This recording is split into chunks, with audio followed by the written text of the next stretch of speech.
How you doing, everybody? Welcome to another Monday live stream. Hi, my name is Guillaume. Welcome to another week of fun adventure. Another hour and a half, 2 hour of good time here, speaking about our lovely console. No headphone today. I'm trying out the Shure 846. Hey Patrick, yes, definitely feeling better. Thank you very much for asking. I'm totally back into shape. Actually, you guys saw me in like the worst part of my sickness. Should I put out this way? Hi Andy, good to see you again. Merci Patrick. Yeah, tell me guys what you think. No headphone? Is that weird? Is that like unusual? I definitely feel like my EQs are off for my vocal, but I'm just gonna go through with it and try not to spend too many time, trying to EQ out some stuff that's bugging me, something like this. Here we go. It's gonna feel like I want to cut down on like 600, 400 range in my in-ear, but I don't know if it's gonna make the video sound good for you guys, so let me know while I'm doing this if you guys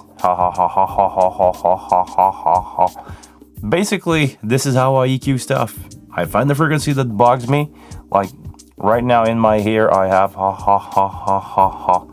right there. That right there. 900 bugging me. I'm just gonna cut it down. Couple dB, 3, maybe tighter Q, 6 dB. There we go. Noisy sound. Oh, really? Okay. Yeah, better. That's what I thought. A little too much. Okay, let's go back a little bit. I don't want to take too much off. There we go. Fine. Okay, fine for you guys. Good. It sounds good in my ear. Sounds good in my in-ears. This is the Shure 846. This is what I usually use when I'm going out with bands. The amount of low end in these things is crazy. I feel like Barry White speaking into the microphone, hearing this. Even if I have a low cut on my mic, I can definitely go something higher. Hey, and that will allow me to introduce some more compression, a little bit more compression in there. Maybe it's gonna help or not. We'll see. New headphone, new reference. We'll see what happens with that. How was your weekend, guys? Sorry, I need to mix my stuff here. How was your weekend? I want to know. What challenge did you guys had with the wing? I had a band. I was doing a band this... Hold on. What's going on here? I try to play with the source select. Hey. There we go. My voice. Source level. Is it the source level or the source mix? Source level? No, I can turn that down. It's the source mix that giving me my voice. Okay. Let's go back to this. And lowering my headphone volume. And giving me a little bit more vocal. And lowering my headphone volume. We gotta find it. We gotta find a right blend for me. Because what I'm doing right now, for those of you who don't understand, is I'm creating myself a in-ear mix that is different from what you guys hear. I only send out the vocal through the console out to OBS, my streaming software. But I want to hear the background music, so I myself listen to the background music and I have to blend it with the source mix. And I think into the in-ear, maybe 7.5 dB will be just fine for now. So I have some music in the background, hearing my voice, making me happy, making you guys happy. So Patrick had a busy weekend. He programmed again. W Auto Mix is fun to use. 40 channel automated channel for the wing.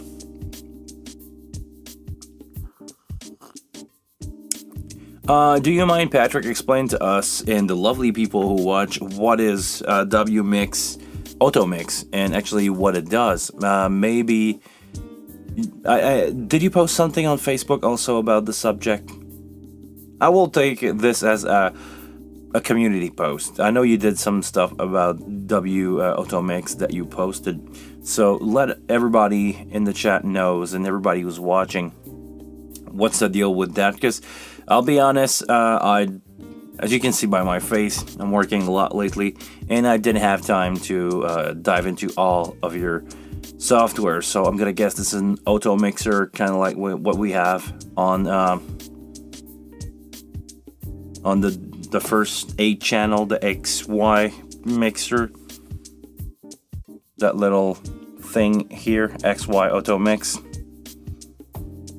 That's inserted on my channel 1. So Pancho did wedding with 40 miles an hour wind. Really? Okay, everything blowing off the table. Ooh.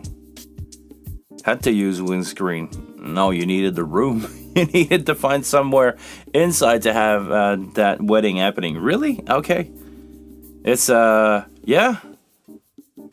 How was the weather around you? Actually, here in Canada, it's beautiful. The tree start to lose their leaves, so they start to color down. Every tree goes from green to some goes red, orange.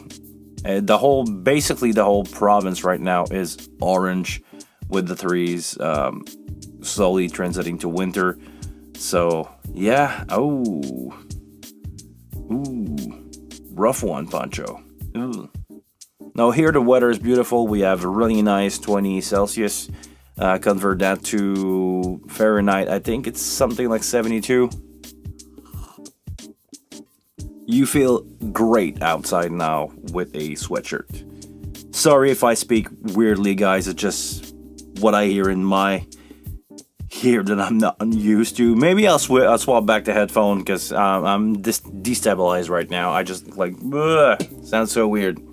I love the 846 for mixing and doing in-ears, but as a performer, maybe they're not perfect for me as a performer. No, actually, it's not true because I used to use them in a band when I was still playing music. Yeah. Anyhow. Good. Any problem with the wing? How did the wing survive? Did the wing fly off, or did it survive the wedding? Would be fun to say that the wing fly off. Jonathan, hey, how you doing? Welcome back, Jonathan. I think I still wait for your file, Jonathan, right? Did I promise you to take a look at your file and you never send me the update? Don't take any judgment here, because I'm the one who never looked at it in the first place, so please don't be afraid. But no, seriously, Jonathan, yeah, just send it to me. If you want me to take a look at it, it'll be fine. I will have fun with that. Actually, I'm gonna go. Hear me out, guys. No, this week I promise. Don't worry about that. This week I'm really busy. But in the week after that, I may have some time off. Somehow, a roughly 2-week period in my schedule clean up. Some event got canceled because people decided that it was too costly to do an event, and we're apparently in another wave of COVID. People cancel stuff, and I decided that I want to take some time off. So maybe I will take the 2 weeks off, not work, and maybe not even do a YouTube video. I might even skip a live stream. I will have some really well-deserved vacation in the next week. And I'm getting text message right now. Please, people, know that I'm doing it live, right? I'm working right now. I have to put my phone into work mode. I'm doing it live. You guys know that. All my friends should know that. Chris Greco, welcome, man. Lovely member.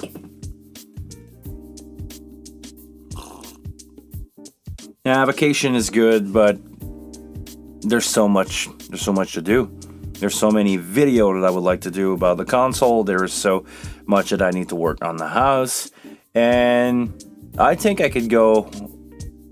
I'll go publicly with you guys. In the near future, or not so near future, I may or may not change the studio environment that you see around me for something more.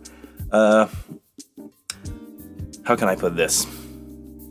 I may change the studio for something different, in a good or in a bad way. Meaning that I'm currently splitting with my girlfriend, and I may or may not have to sell this house, and I may or may not have to get rid of the acoustic panel, get rid of what's behind me, and I don't know what will be the future. The channel will keep going, but I may, if I'm not keeping the house, the studio will probably change.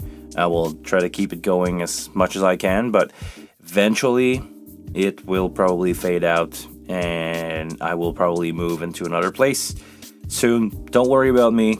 I'm fine. Life has been good otherwise, but this is just something that can happen. And right now, this business is not good for relationship. Now you can talk about that. Yeah, no, it's not. Just to give you an example, I woke up Friday morning, left, did 4 hours of driving to a venue, did a show in the beautiful hotel here in Charlevoix, province of Quebec. Really beautiful place. It looks like a castle on next to the huge as this place at this spot, Saint Laurent River. The river is like 20 something kilometers wide at this place, so you have a beautiful sea on the river, a beautiful view on the river, and it looks like the sea basically. But yeah, did the show, went back, realized that I left my house for 36 hours, and there we go. This is how.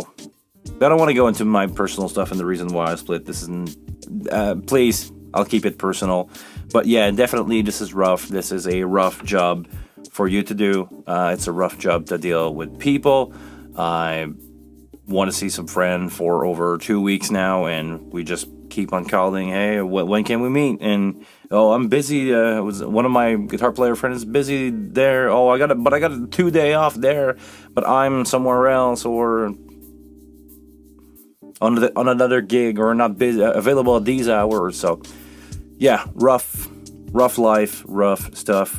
But my passion has always been music, live sound, and now YouTube. I'm loving it, guys. You guys have no idea how much I love it. And I'm going to use this as a segue to move on to another question that I have for all my lovely viewers here. What is the resolution that you guys watch either the show or my videos?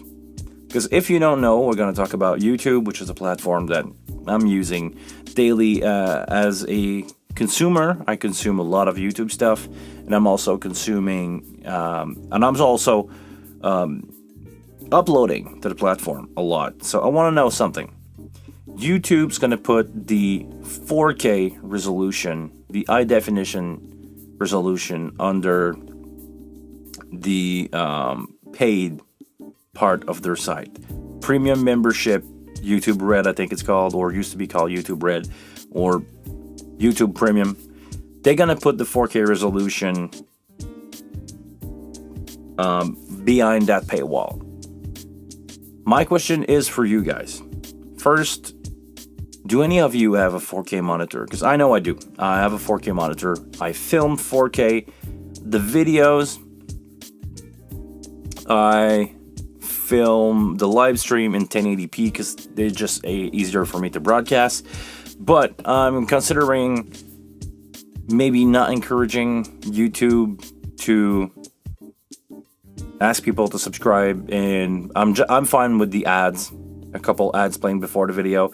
So I wonder if it's a good idea for me to create content now only in 1080p, and I basically wonder what's the resolution for you guys. What screen do you have? Am I the only one watching this video in 4K? Actually, it doesn't matter if you're watching this video or 4K.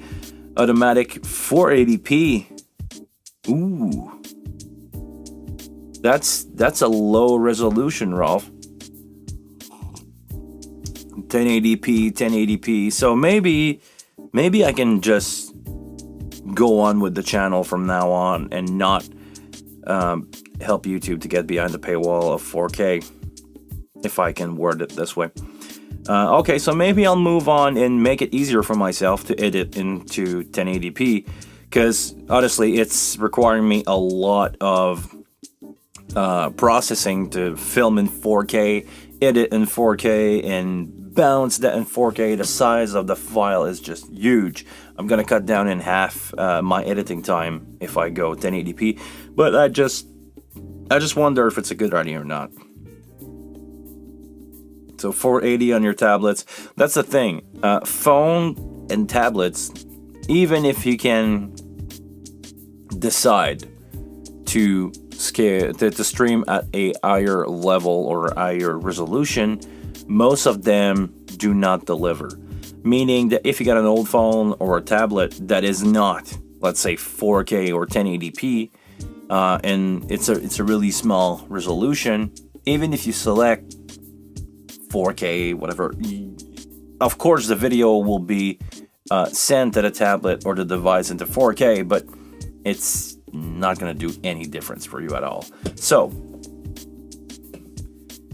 yeah, as long as the audio is decent, and this is where I'm debating, because it's a different bit rate when you reach 4K.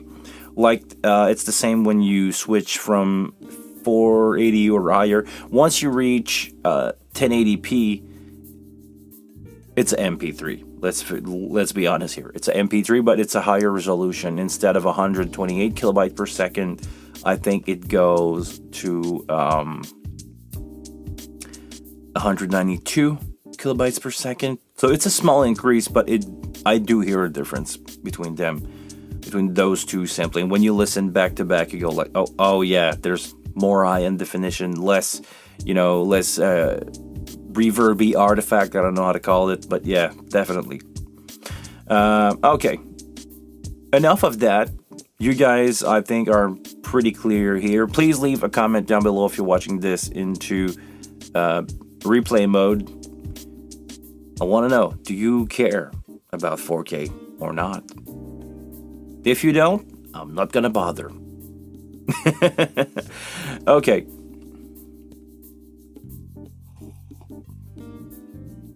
I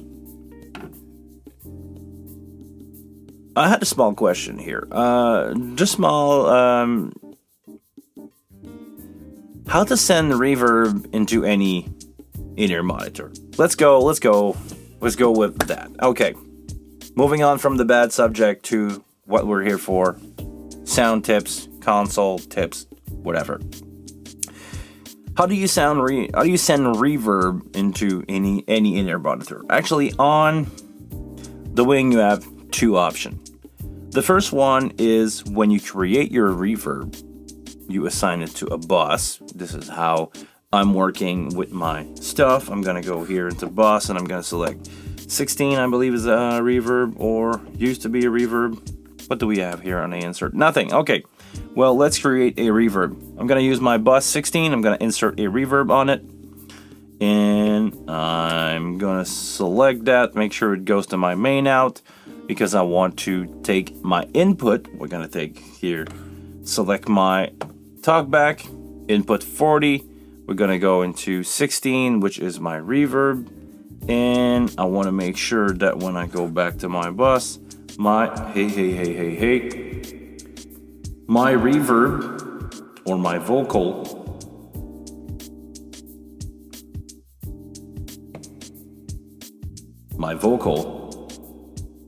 okay, no, there's no way I can do it with the reverb. My reverb is sent to the main out. So what you guys hear is the main out when I'm raising up my my bus here. You guys hear the reverb. There you go. please, I'm gonna turn that off. Okay, so now that I created the reverb for front of house, I have two options to send it back into monitors. I can go here in the bottom, take my bus 1 through 8, and make sure that I send back my signal from the reverb. This is where we're at right now. I'm on bus 16, and I'm gonna turn that on and send that into reverb, send the reverb into the buses. And I'm assuming here that you're using your bus 1 through 8 for your in-ear monitor. If you use bus that are higher than 9 or 8, actually 9 through 16 for your in-ear, by default you cannot take a bus and send into the other bus 9 through 16 from a bus. You need to create yourself a effects return. So to do that, I'm gonna take first my bus here out of the main out. So when I raise my bus fader here, you can see that on the right of your screen. I'm gonna raise my bus to 0, but because I do not send that bus into the main out, there is some reverb, but it's just not going anywhere. So I'm gonna take that out, and out. Everything is out. I take my vocal, I send it into bus 16. I have an effect here inserted on insert 2 of that bus, but it's not going anywhere. We're gonna leave it like that. I'm gonna grab a channel, aux 8. By default right now, aux 8 has nothing into it. I'm gonna go here, home. We're gonna select the input, and we got, again, a couple options here.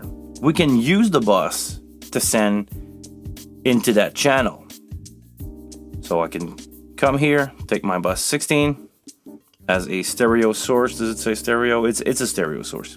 I'm gonna take my bus 16 as a stereo source and use it as a source for that channel. And now I'm gonna raise my bus 8, and it's going out. Oops. The 2 main out.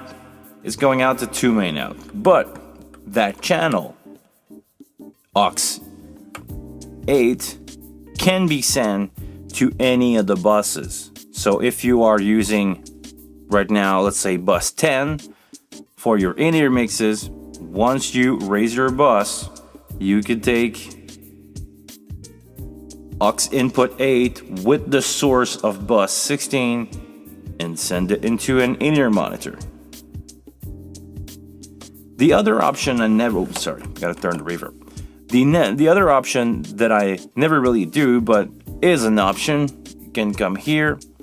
Actually, we're gonna do it in alternate just for fun. Alternate. You can have the rack out, can you? I know there's a way, or I know actually the input do exist. So we're gonna take a look at the routing menu here, just for fun. Output, it's not there. Where is it? Effects send.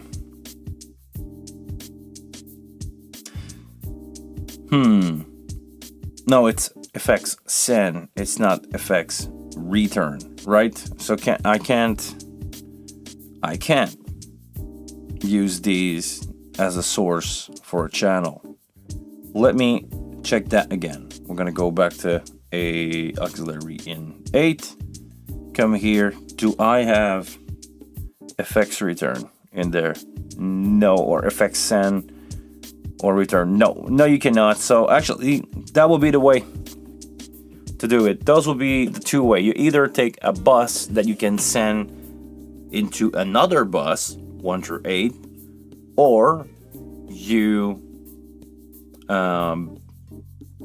just take your bus and not sending it to the main out. You just send it into a channel as the source of a channel, like we did here, and from there you can basically create yourself an effects return channel, and you send it back in. I hope that's gonna help you get the result that you want, achieving reverb into your in-ear monitor. And yeah, this is it. This is how you do it. Okay, moving on with the chat.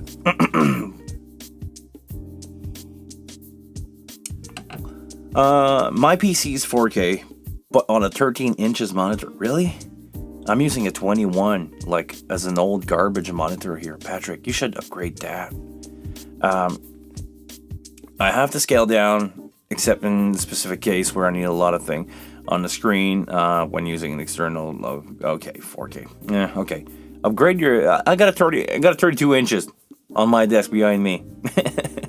Go the North American way. Everything's bigger. Okay, seriously.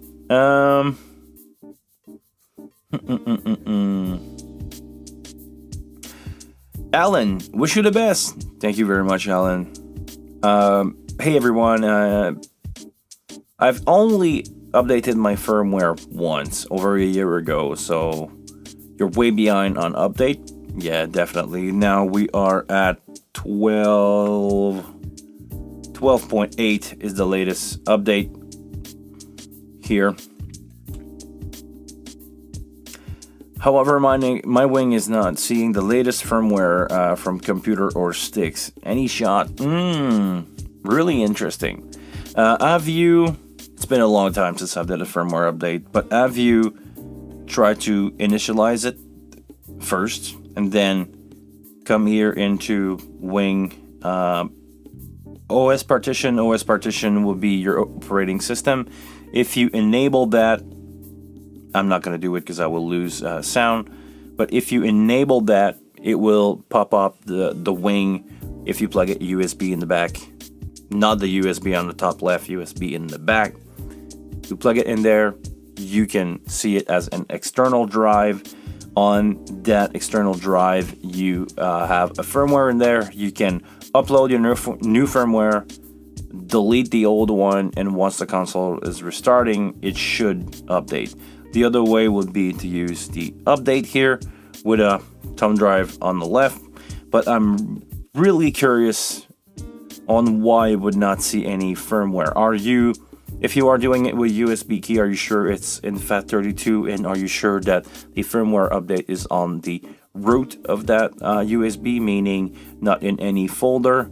Or I would say if you have a USB key, just format it at FAT32, not on X32, FAT32. Format it FAT32 and insert it again and try to do the update in general setup. That will be my shot. But if it's not, really interesting. If it's not doing it, send me a picture or a video. I'm interested to know why it would not see 1.12.8.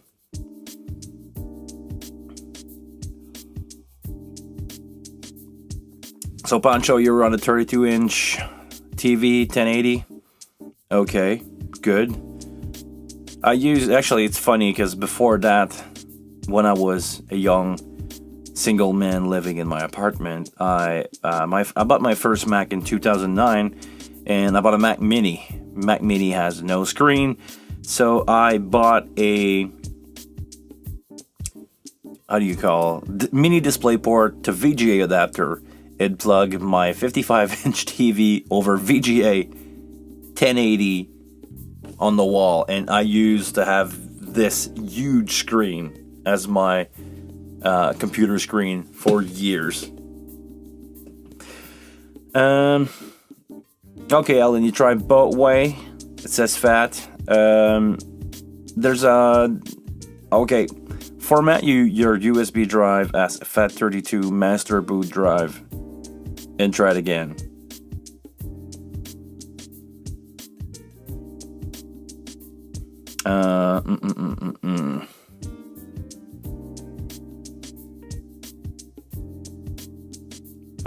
Arjun, to video switcher. Hold on.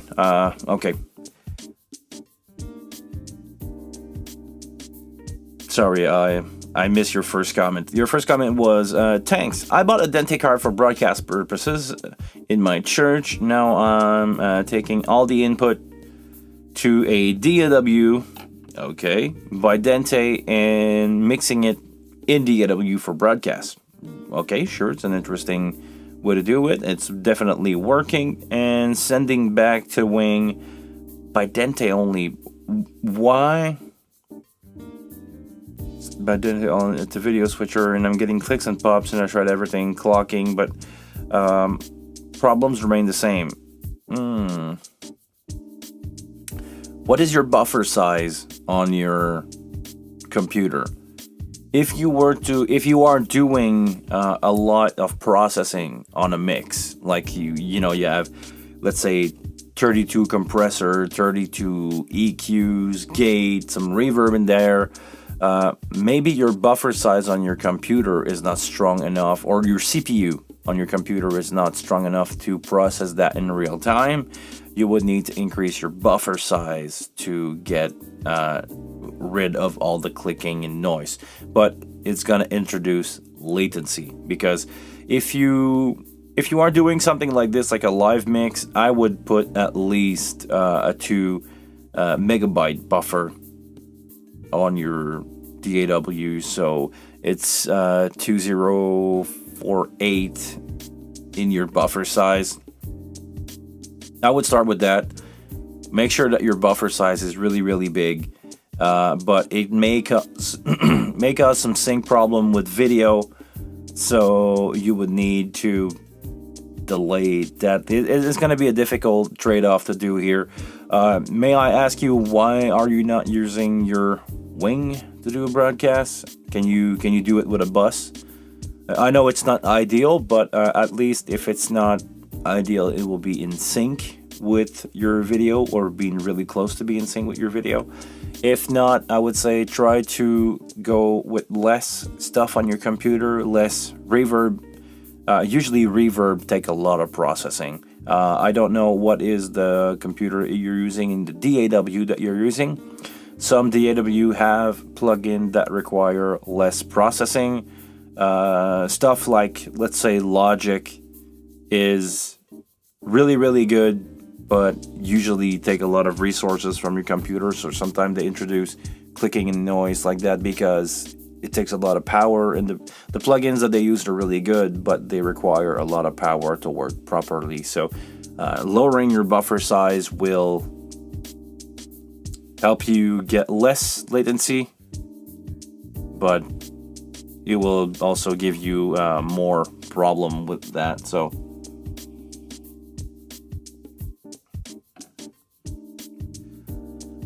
okay, so you're using Studio One. Never really worked with Studio One. I think I tried it for 5 minutes one time and never use it again.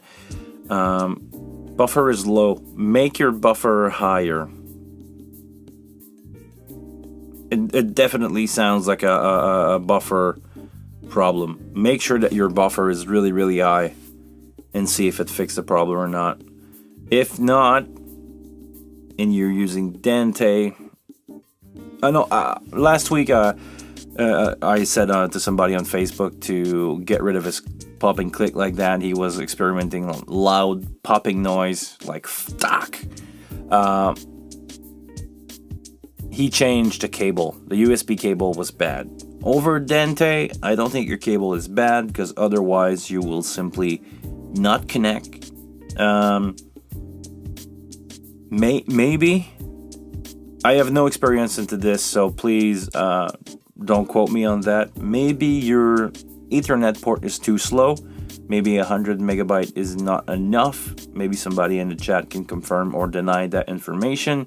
But maybe a gigabyte connection can help you, because the console is gigabyte.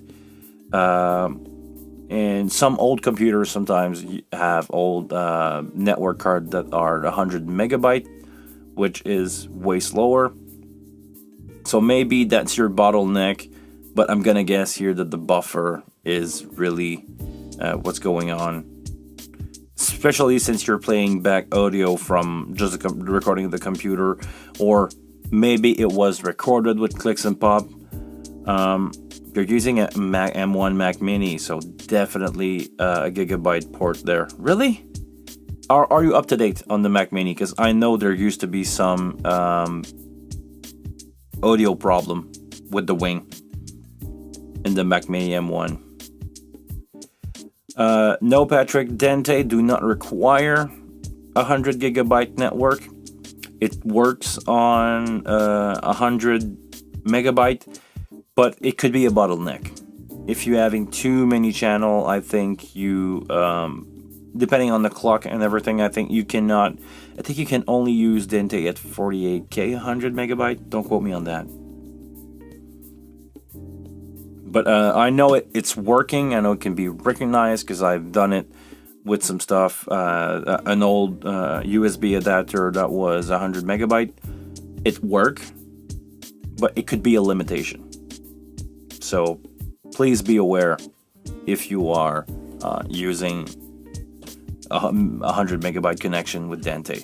But if he's using an M1 Mac, definitely not the problem here. Buffer size. Definitely buffer size. I'm pretty sure that's the problem. If it's not audio driver problem. Those would be my two. It's definitely on a computer side. It has nothing to do with the wing.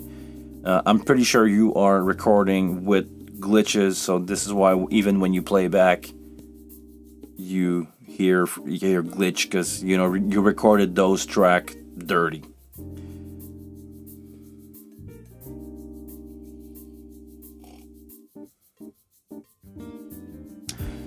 But if I play anything from the Dante, the time also same problem. It's a gigabyte. It's a gigabyte connection for sure. Actually, on the Mac Mini, you can have a 10 gig option. If you are connecting to a NAS, that could be a really good thing to have. A 10 gig network between your device, but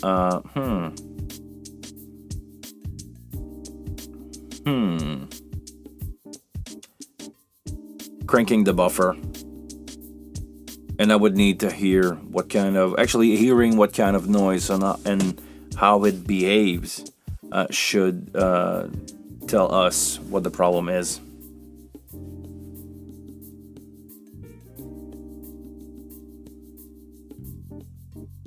Oh, it's fine with the Dante wing, with the not the Dante, the USB. It's fine with the USB.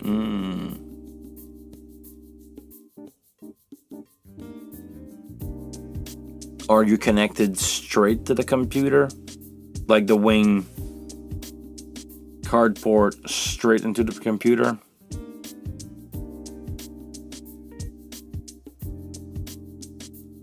Yeah, I know the new M1 Max sometimes cause problem because the new driver are not ready. Well, I don't want to say not ready. They're not optimized yet. Good morning, Ivan.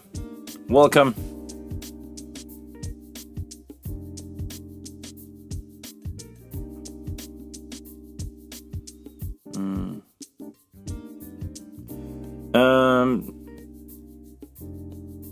Tobias, okay, good question here. Does anyone know how to set up the routing for insert external hardware in a channel? You have actually two options here. You can do it either by the rack, which is probably the option that you are looking for. I'm gonna use an empty effect here, like this one that is not used. I'm gonna go in the effects section. You guys, I need to move the console a little bit. Okay, now you can see what knobs am I on. So in the effect, select an effect and use the external effect.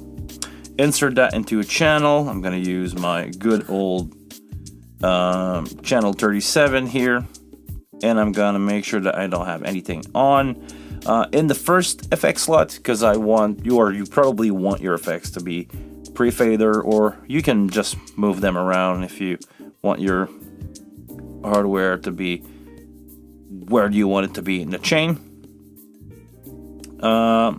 Take that effect, insert it. Which one is it? This one. It's this one. And you can assign your in and out to these effects. So the latency, so you can adjust the in and out. It could be mono, stereo, mid side. Your return will be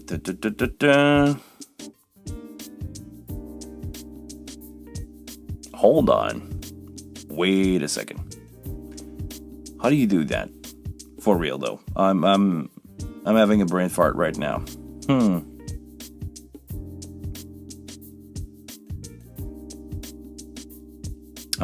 Okay, wait a sec. Do you need a preamp? Oh yeah, you actually do need a preamp for that. So you need to use an in or out. You have actually the Stage Connect option. So if you are using Stage Connect, you can create some return. You can create some effects return there with these line unit. So let's say that you're gonna use Stage Connect 1 just for fun. That's gonna be the signal is gonna go from the preamp that you have here. Let's say preamp local 1 or 3 that is not used. I'm gonna use my 3. Gonna make sure that I do send in the routing my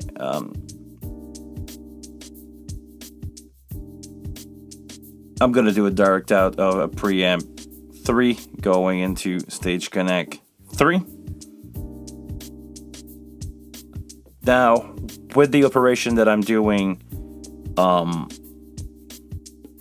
the output, I'm creating a physical effect insert, meaning that my microphone will be connected to physical preamp 3 in the back.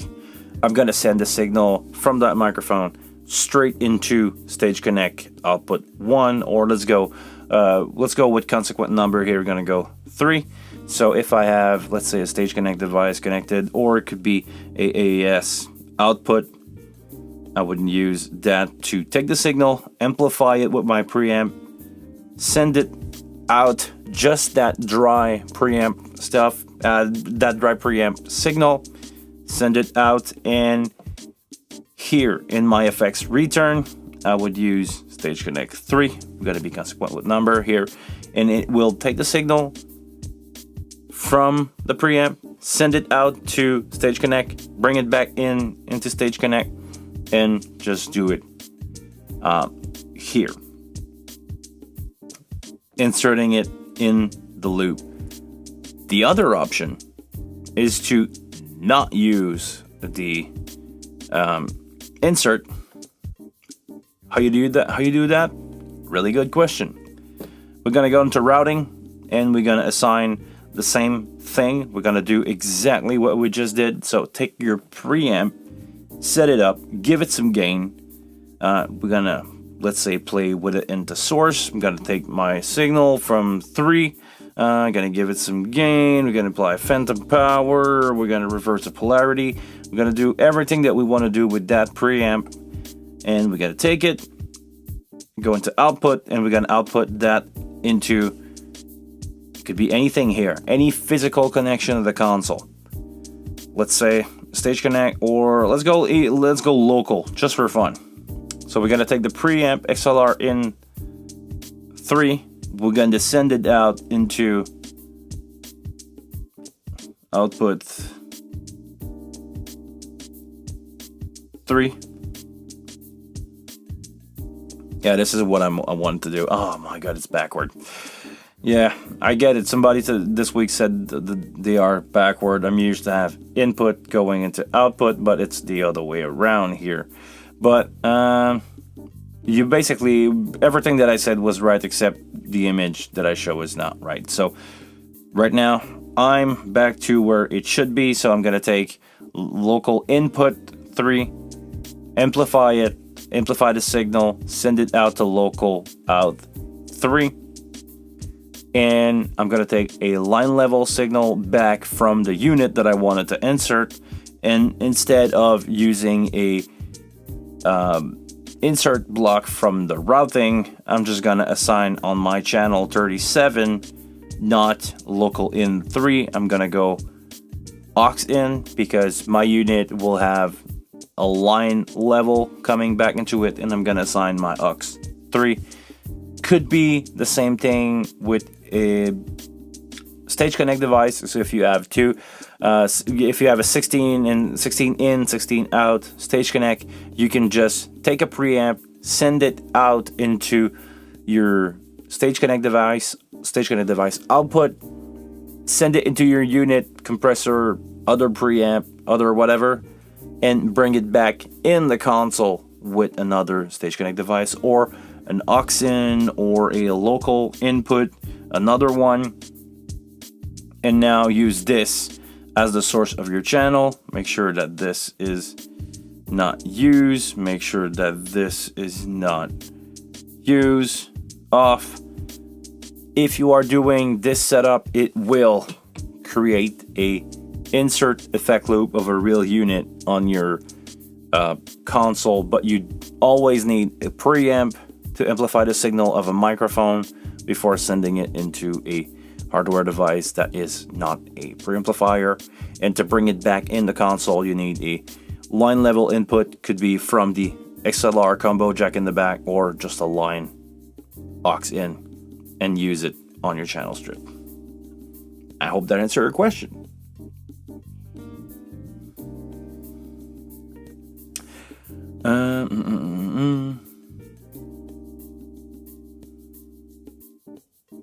Only problem is the Dante. I don't think Dante is your problem. Or have you played around with Dante setting? Have you played around with the latency on your Dante network? Maybe try to increase it a little bit. A couple sample might help.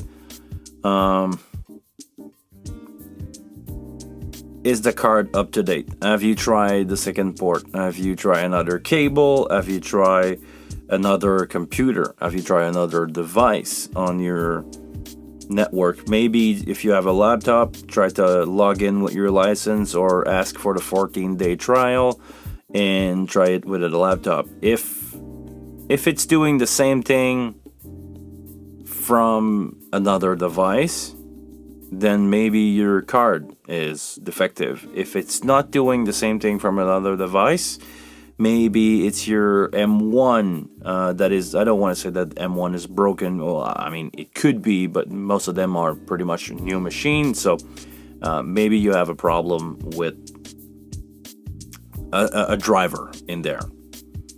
This is how I would check it. But definitely, Dante card can be broken, but I definitely doubt.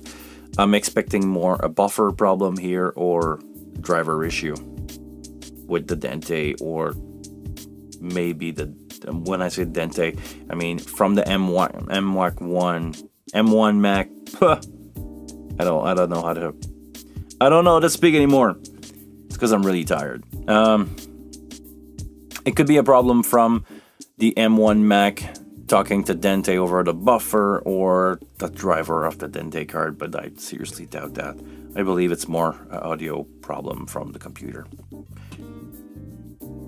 Check that and let us know, but yeah, interesting.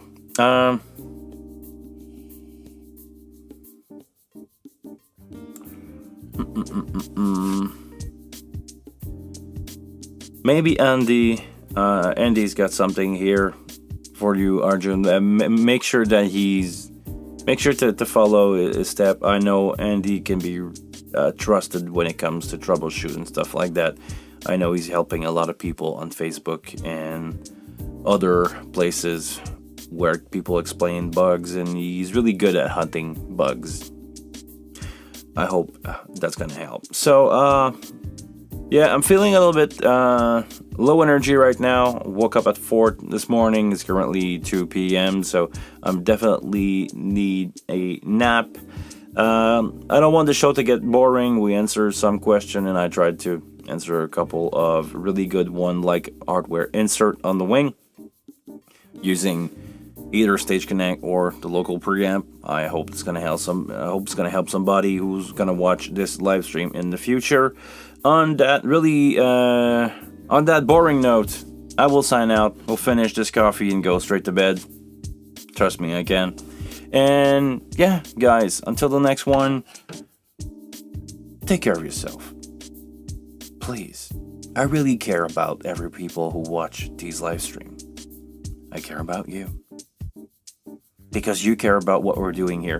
On this note, thank you very much, guys, for watching. Have a great week. Feel free to like this video, subscribe to the channel if you're not subscribed, become a member or a super member. Super member have access every month to one-on-one time with me. Also, make sure to watch Patrick Gilmayo website for cool software, x32ram.com, x32ram.com. I'm gonna go take a nap. And I already said it 10 times. Please, guys, take care of yourself. And I see you all next week. Or later. I might do another stream tonight. I might not. Be aware. Ring the bell so you know if I do a random live like I do from time to time. Peace.